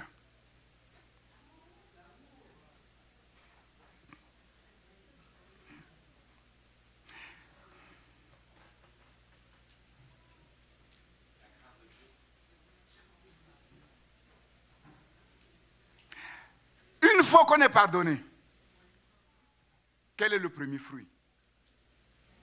Le premier fruit, la paix. La paix. Vous voyez, frères et sœurs, vous voyez, c'est vraiment sérieux. Ce qui fait notre privilège, c'est pas important. Vous voyez, on est habitué à la paix. Bon, je vais prier pour que Dieu te déstabilise un peu et qu'il enlève sa paix. Tu vas voir que c'est terrible. Quand il n'y a rien et que ton cœur bat, tu n'es pas bien, mais c'est terrible. Tu ne sais pas quoi faire, tu ne peux rien faire. Tu te couches, les pensées négatives qui te torturent. Qui te torture. La culpabilité qui est là, qui te... Mais tu ne peux rien. Ton mari met sa main sur toi, ça t'énerve. Il veut être gentil avec toi, mais tu trouves que ces paroles-là, non, tout t'énerve. Mais je vous assure, la paix, on peut même résumer le bonheur, je vous ai dit, par la shalom. Tu vois, la shalom de Dieu, qui est plus que la paix, le bien-être, tout ça. Mais à la base, c'est la paix. S'il n'y a pas la paix, ce n'est même pas la peine d'avoir ceci, d'avoir cela. Ça va t'énerver. Ça va t'énerver. Tu n'es pas bien. Donc le pardon, mais c'est important. Le don, c'est le don suprême qui donne la paix. Étant donc justifié par la foi, nous avons la paix avec Dieu. Dieu n'est plus en colère avec toi. Quand Dieu te voit, il ne serre pas la mine, il sourit. Tu veux entrer devant le trône? J'ai dit, mais qui est-ce qui frappe là? Qui est-ce qui frappe? Mais c'est ton fils, oui. Ah. C'est ton fils bien-aimé. Mais laissez-le entrer, il lève le sceptre. Mais ça, il faut le comprendre. Mais on a l'impression qu'on prie, Dieu n'écoute pas. On a l'impression que tout... Mais parce qu'on est à côté des choses. Tu t'appuies sur quoi pour prier? Quand tu plaides avec Dieu, sur quelle base tu plaides? Je suis en train de donner quelques pistes là. Après, on va venir doucement sur... Tu veux plaider avec Dieu. Tu pries, ok. Dieu te fait comprendre, Arsène, que tu n'es pas le seul à prier dans le monde. Hein. Tu ne pries pas plus que les bouddhistes. Hein. Tu ne pries pas plus que les musulmans. Hein. Maintenant, pourquoi tu veux que moi je t'écoute et que je n'écoute pas les autres? Sur quel... Tu te fondes sur quoi pour plaider? Dieu dit, ok, tu veux plaider avec moi? D'accord. Maintenant, ok, faites-le entrer. Plaide. Qu'est-ce que tu vas dire? Mais c'est sérieux. Pour que Moïse reçoive cette révélation, mais Moïse a plaidé. Et on va voir, mais toute la sagesse que Moïse a utilisée pour plaider phase après phase. Mais c'est extraordinaire. C'est simplement extraordinaire. Moïse n'a pas prié comme ça, n'importe comment. Non. Il a commencé de prier. Il avait un but. Quand Israël a péché, le péché du veau d'or, qui est en quelque sorte comme le péché originel d'Israël, qui a jeté Israël des siècles plus tard dans l'exil, où il a été chassé. Quand Moïse priait, avant de demander, Seigneur, fais-moi voir ta gloire, fais-moi connaître tes voies, quel était le but de Moïse quand Israël a péché et que Dieu a dit, laisse-moi, je vais détruire ce peuple et je vais faire un autre peuple avec toi. Qu'est-ce que Moïse? Quel est l'objectif final? C'est ça. Quel est l'objectif final que Moïse visait? Le pardon. Mais il ne pouvait pas demander à Dieu, dans ces circonstances où Dieu était en colère, de pardonner. Impossible. Impossible. Parce que le péché était trop grave. Le péché était trop grave. Mais comme il ne connaissait pas bien Dieu, Dieu était en colère. Tu ne vas pas demander à quelqu'un qui est en colère, tu dis, mais tu es en colère, oh, c'est pas bien, pardonne. Ah bon? Tu crois qu'on pardonne comme ça? Tu as vu ce qu'il m'a fait? Moïse ne peut pas demander à Dieu de pardonner. Et comme Moïse ne pouvait pas demander à Dieu de pardonner parce qu'il a vu que Dieu était en colère, par quel chemin il devait passer? Non. Il fallait qu'il sache qui est ce Dieu-là. Jusqu'où il peut aller. Jusqu'où il peut pardonner. Si Dieu lui avait dit, ah, moi je suis l'Éternel des armées, celui qui pêche gravement contre moi, c'est terminé. Il a beau supplier, il a beau pleurer, il a beau aller chercher les tontons pour venir le matin, pour s'agenouiller. Moi, je ne pardonne pas. Vous croyez que Moïse aurait osé demander? C'est ça. Donc, nous, on demande comme ça. Seigneur, fais. Oui, mais est-ce que Dieu là, que tu dis que tu sers, c'est un Dieu qui est prédisposé pour faire exactement comme tu le dis? Si c'est un Dieu qui est prédisposé pour le faire, quand tu commences de prier, ne t'arrête pas. Parce qu'il est, comme je l'ai dit au départ, il est obligé de le faire. Parce que s'il ne le fait pas, il va renier son nom. Et il ne peut pas renier son nom. Voilà pourquoi prier, supplier Dieu en disant toujours les mêmes choses, ce n'est pas une répétition. Quand c'est la volonté de Dieu, ça s'appelle la prière de la supplication. La prière de la supplication qui a sa place. Jésus, pendant 3 heures, il a prié pour une phrase. Père, est-ce qu'il n'est pas possible d'éloigner de moi cette coupe? 3 heures.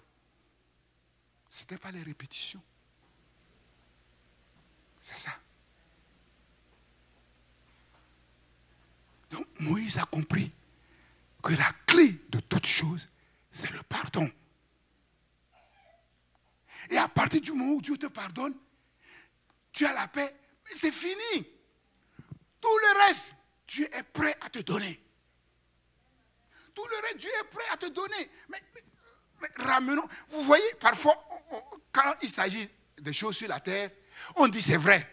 Mais quand on le déplace sur Dieu, mais on dirait que ça ne marche pas. Parce qu'on ne connaît pas Dieu comme on doit le connaître. Et la base sur laquelle on se base pour plaider n'est pas bonne. Moi, Jonathan, tu sais très bien que je t'aime bien et que j'ai les moyens.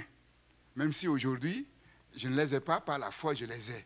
Tu sais très bien que si tu es dans les problèmes, tu viens me voir. Je ne peux pas ne pas te le donner. Vraiment, restons sur le plan humain. Est-ce que si tu as des problèmes, cette relation de confiance, est-ce que tu auras des problèmes de venir me voir? Et quand tu viens me voir, est-ce que tu as une autre conviction, une conviction autre que je vais répondre à ton besoin parce que tu me connais, tu sais que je suis assis? Est-ce que tu crois que c'est possible? Non. Non. Mais pourquoi avec Dieu ça ne marche pas? Pourquoi? Nous qui sommes... Dieu dit, mais vous qui êtes méchants, vous savez donner de bonnes choses à vos enfants.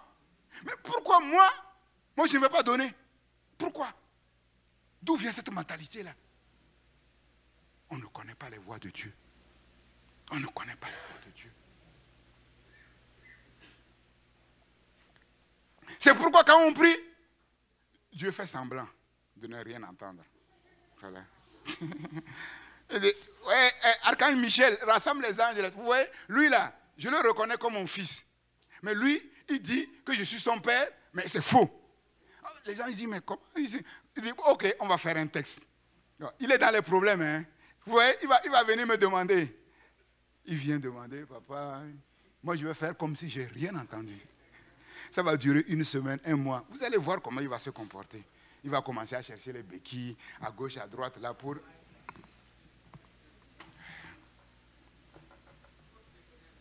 C'est ça. C'est ça. C'est ça. C'est ça notre problème. Le pardon et la paix nous ouvrent toutes les portes. Toutes les portes. Notre trésor, le plus précieux, le premier et le plus grand des bienfaits de Dieu, qui nous montre vraiment qu'il nous aime, c'est le pardon. Le pardon nous délivre. Le pardon nous purifie. Si quelqu'un dit qu'il n'a pas de péché, c'est un menteur. Mais si nous confessons nos péchés, il est fidèle et juste pour nous pardonner et pour nous purifier. C'est-à-dire qu'on va le voir. Quand Dieu pardonne, c'est fini. C'est fini. Le diable va venir pour t'accuser. C'est à toi de dire, accusateur des frères, tu es un menteur. Reste là où tu es. Reste là où tu es. C'est ça. Quand Dieu pardonne, c'est comme si tu n'as rien fait. Il te voit, c'est comme si tu n'avais rien fait. Il nous purifie. Il restaure notre relation avec lui, sans laquelle nous sommes perdus.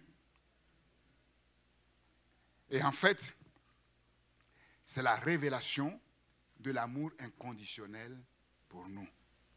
C'est parce que Dieu ne nous aime pas à cause de nous, mais il nous aime à cause de quelqu'un qui lui a payé la rançon. Pour ce qui nous concerne, tu dois être tranquille. Ah, ça va loin, hein? Ça va loin. L'amour inconditionnel est gratuit. On va le voir. Dieu dit, mais moi je sais bien de quoi tu es formé. Voilà, c'est moi qui t'ai formé. Ne joue pas au grand. Ne joue pas au saint. Ne joue pas... Moi je te connais. Je t'ai fait avec quoi? La poussière. Donc ça nous calme. Ça nous calme. Non pas que ça nous déresponsabilise, non. En tant qu'enfant de Dieu, il y a des choses qu'on ne peut pas faire. En tant qu'enfant de Dieu, si nous faisons certaines choses, ça prouve que nous ne sommes pas véritablement nés de nouveau. Mais quand nous sommes nés de nouveau, il y a des choses qu'on ne peut pas faire.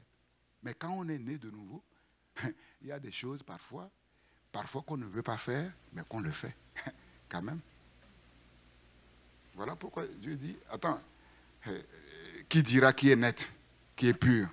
Qui dira en pensée, il n'a jamais péché? Depuis que tu es chrétien, dis-moi, toi qui es garçon là, tu n'as jamais regardé une fille? Tu n'as jamais convoité une fille? Tu n'as jamais convoité une fille? Personne ne va dire que tu n'as jamais dit, ah, cette jeune fille-là, elle est belle, ou bien ce jeune homme, il est beau. Tu n'as jamais eu une pensée impure.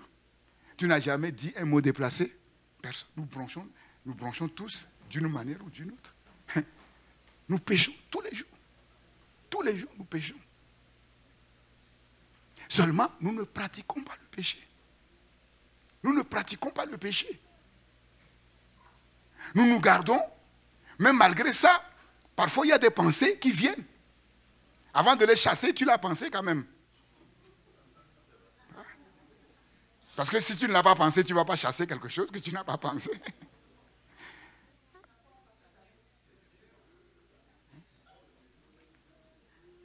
Je ne fais pas ce que je veux, je fais ce que je ne veux pas. C'est ça. Jusqu'à ce que la victoire soit totale. Et même quand on est dans la pleine victoire, rien n'est acquis. L'apôtre Paul dit, je n'ai pas atteint la perfection. Et c'est ça qui nous garde. C'est ça qui nous garde dans la crainte.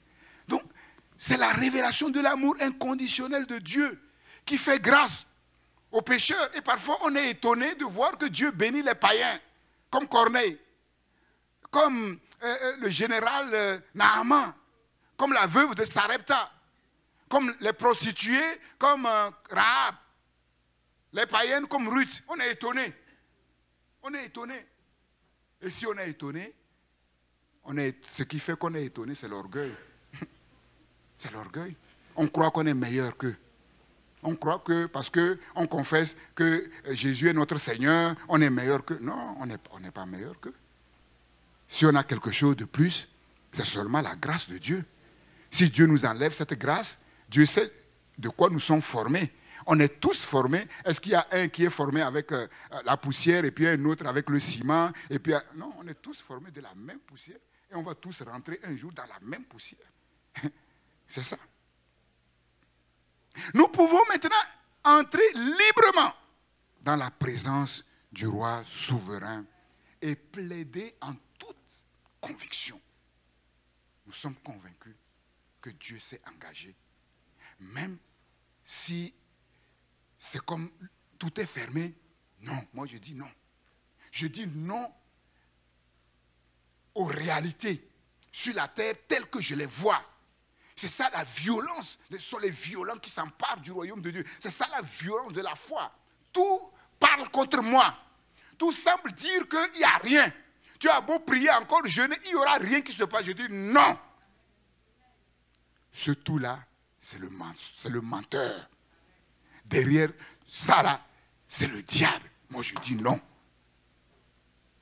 Dieu va agir. Dieu agira. Dieu a parlé, il va agir. Il ne peut pas se renier, il ne peut pas renier son nom. Il est le propriétaire sans partage de tous les biens, de toutes les richesses, dans le ciel, sur la terre, dans les mers. Richesses que personne ne peut compter. Est-ce que tu peux compter les oiseaux qui sont au ciel, les animaux qui sont sur la terre, les poissons qui sont dans les eaux? Donc, reste tranquille. Voilà, fais confiance à ton Dieu et tu verras ce que ce Dieu est capable de faire. Je vais m'arrêter là. Je vais m'arrêter là pour l'instant. Comme j'ai dit, on va aller doucement. Est-ce que tu as appris un petit quelque chose ce matin? Je vous ai dit, ce sont des choses simples, mais vous allez voir, qui vont nous impacter de telle manière. C'est un peu le complément de tout ce qu'on a dit. Et après cela, tu vas voir que tu seras quelqu'un d'autre. Quand tu marches sur la route, là, quand les gens te regardent, ils disent, ah, celui-là, il est quelqu'un. Même sans te connaître, celui-là, il est quelqu'un. Ton allure même, comment tu marches, comment tu regardes, on sent que tu es quelqu'un. Pourquoi? Parce que Dieu dit qu'il va te couronner de bonté et de richesse. Donc quelqu'un qui a une couronne ne peut pas passer inaperçu. Tu es un prince béni, tu es une princesse bénie. Jusqu'à présent, les gens ne le voient pas. Les anges le voient, hein, mais les hommes refusent de voir parce qu'ils te regardent tel que tu es. Mais bientôt, ça va changer. Alléluia. Ça va changer. Dieu a le pouvoir d'accomplir sa parole. Il s'appelle YHWH. Alléluia. Comme nous l'avons chanté, tu n'as aucune raison de baisser la tête. Oui, parce que tu n'es pas n'importe qui. Tu es un prince béni, tu es une princesse bénie. Maintenant, nous allons lever nos têtes, relever nos têtes et remercier le Seigneur pour tous ses bienfaits. Jusqu'ici, il nous a secourus. Oui, le diable s'est levé contre nous de toutes les manières possibles. On ne peut pas s'imaginer, mais il a renversé tous ses plans. Même si les temps sont difficiles, les circonstances sont difficiles et que aujourd'hui, oui, tu n'as pas encore atteint ton objectif, ou du moins l'objectif que Dieu a préparé pour toi, oui, fais confiance en ton Dieu. Si la prophétie tarde, attends-la certainement, elle s'accomplira. Nous allons élever nos voix tous ensemble pour rendre grâce à Dieu, pour remercier le Seigneur. Comment il nous a gardés jusqu'à ce jour. Oui, les combats qu'il a menés pour nous, les victoires qu'il nous a données. Oui, il nous a donné à manger, il nous a donné à nous vêtir, nous avons un toit pour dormir, oui, nous avons de quoi boire. Remercie le Seigneur. Lève maintenant ta voix. Nous voulons nous joindre à toute l'armée du ciel, à toute l'armée de la terre. Nous joindre aux anges et aux archanges. Nous voulons élever le grand roi qui siège sur son trône, qui est élevé au-dessus de tous les trônes. Nous le remercions pour le pardon de nos péchés, la clé de la vie. Nous le remercions pour la paix qu'il nous a donné, la clé du bonheur. Avec ces deux clés, nous pouvons entrer tranquillement dans la présence de Dieu pour être secourus dans tous nos besoins. Alléluia, nous l'avons compris. Nous voulons exercer le privilège que Dieu nous a donné. Alléluia, mais avant cela, nous voulons être reconnaissants à Dieu. Oui, nous voulons lui exprimer toute notre reconnaissance. Seigneur, mon âme bénit l'Éternel. Je ne veux oublier aucun de tes bienfaits, Seigneur. L'air que je respire, chaque seconde, je dois te remercier. Parce que si tu m'enlèves cet air-là, le souffle de la vie, c'est fini pour moi, Seigneur. Oui, j'ai beau aspirer à être ceci, à avoir cela. Si je n'ai pas le souffle de vie, Seigneur, ça ne me sert à rien. Mais le souffle de vie, c'est toi qui le donnes, Seigneur. Et tu me l'assures. Chaque seconde me parle de tes bienfaits. Chaque seconde me parle de ton amour, Seigneur. Quand je respire l'air, je vois là ton amour pour moi, ta bonté pour moi. Oui, tu as dit dans ta parole, qui de vous, par ses inquiétudes, peut ajouter une coudée à la durée de sa vie, Seigneur. Si nous ne pouvons pas la moindre chose, Seigneur, oui, combien plus nous te faisons confiance. Oui, je ne peux pas compter tes bienfaits, Seigneur. Oui, sur ma maison, sur mon épouse, sur mon époux, sur mes enfants, le toit que tu me donnes, Seigneur, le travail que tu as donné. Seigneur, la santé que tu as donnée, la guérison. Seigneur, je ne peux pas compter, mais je veux te remercier. Seigneur, que l'esprit de reconnaissance, de gratitude, d'action de grâce, de louange anime mon cœur, Seigneur. Oui, quand je me couche, que ce soit dans cet esprit. Quand je dors, que ce soit dans cet esprit. Quand je me lève, que ce soit dans cet esprit. Quand je vais au travail, tout ce que je fais, que je puisse me souvenir que si je peux le faire, c'est à cause de tes bienfaits. Seigneur de gloire, oui, reçois toute la reconnaissance de nos cœurs. Alléluia. Merci pour le pardon. Merci pour la paix, Seigneur. Oh Dieu, si quelqu'un ne bénéficie pas en ce lieu, en ce moment, de ta paix, si quelqu'un n'est pas bien, Seigneur, quelqu'un est tourmenté, envoie ta lumière pour l'éclairer, pour savoir pourquoi, et dispose son cœur à la repentance. Et alors, dans la sincérité de sa repentance, la paix, le pardon viendront et les choses changeront, Seigneur. Père éternel, qu'est-ce que tu ne peux pas faire? Y a-t-il quelque chose qui soit étonnant de ta part? Rien n'est étonnant de ta part. Tu as tout créé à partir de rien, Seigneur. Oh Dieu, nos yeux sont sur toi. Oh Dieu, que tes oreilles soient tendues sur ce lieu.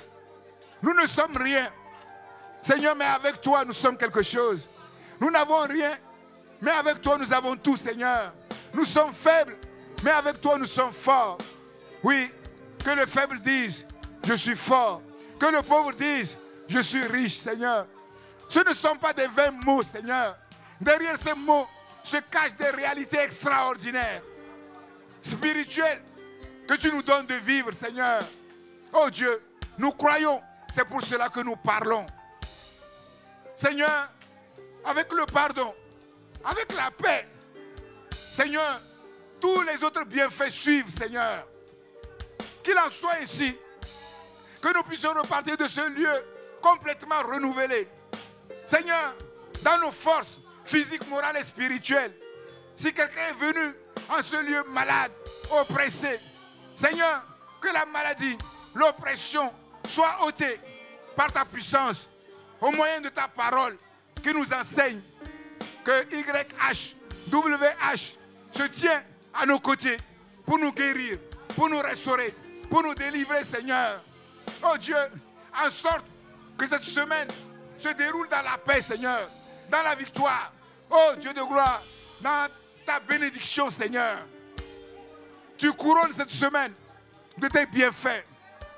La joie qui découle du pardon et de la paix, Seigneur.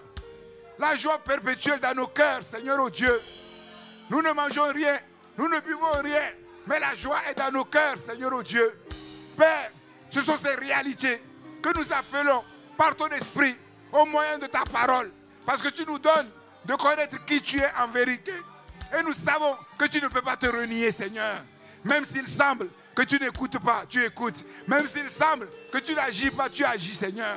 Voilà pourquoi nous tenons ferme dans la foi et nous refusons de promener des regards inquiets. Mais nous nous focalisons, Seigneur, sur toi. Les problèmes que je traverse, les problèmes que mon frère traverse, les problèmes que ma soeur traverse ont déjà reçu leur épilogue, Seigneur, en toi. Tu as déjà ordonné la solution et les messagers de bonnes nouvelles sont déjà en route, Seigneur, pour venir accomplir ta volonté. Seigneur de gloire, oui, élève ton nom souverainement. Élève ton nom souverainement. Bénis notre programme, Seigneur. Que ce soit un programme d'excellence pour le Dieu de l'excellence, Seigneur.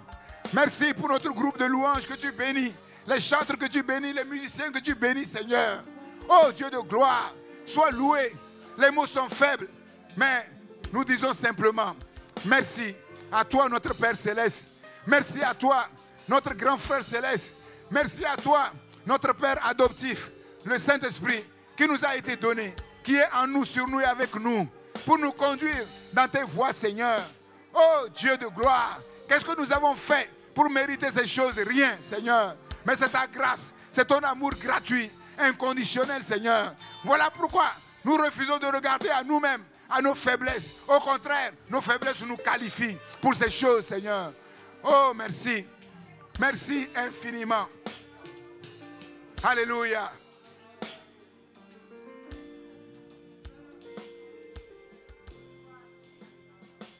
Merci, Seigneur, pour cette semaine, Seigneur, oh Dieu, que tu as béni, Seigneur. Nous verrons ta gloire resplendir dans tous les domaines de notre vie.